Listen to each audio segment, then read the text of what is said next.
Samajwadi party हमलावर रही, BJP को टारगेट करती रही, लेकिन ना तो उसका कोई फायदा दिखा और ना ही ज्यादा प्रचार प्रसार का कोई फायदा या इंपैक्ट दिख रहा है।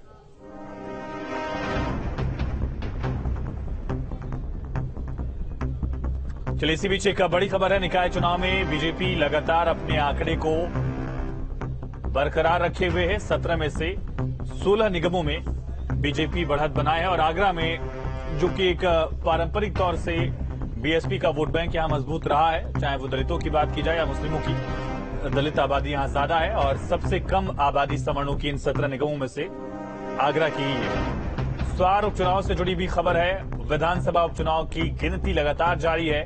अपना दल एस उम्मीदवार यहां बढ़त बनाए हुए थे और 96 उपचुनाव में मिर्जापुर की जो सीट है 11 राउंड की काउंटिंग हो चुकी है।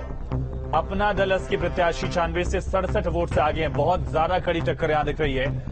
रिंकी कौल को 26,010 वोट मिले हैं और एसपी प्रत्याशी को अब तक 25,943 वोट मिले हैं।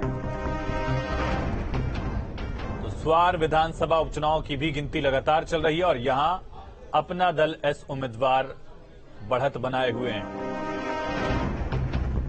तो दोनों ही सीटों पर फिलहाल अब एनडीए की बढ़त दिख रही है। हालांकि बहुत ज्यादा क्लोज फाइट जो है वो 96 को लेकर दिख रही है। सिटिंग विधायक राहुल कौल के निधन के बाद उपचुनाव हो रहा है। पिता उनके सांसद हैं इस वक्त भी, वो भी प्रचार में जुटे रहे, लेकिन एक बड़ा झटका होगा अगर बीजेपी यहां सीट नहीं बचा पाती है तो। अनुपम सर, क्या आजम खान का जो सियासी कद हुआ करता था उत्तर प्रदेश की राजनीति में, सबसे बड़े मुस्लिम चेहरों में से एक का, वो कद अब खत्म हो गया है? पहले लोकसभा उपचुनाव, फिर विधानसभा उपचुनाव और अब उनके बेटे की सीट भी एक तरह से जाती हुई दिख रही है।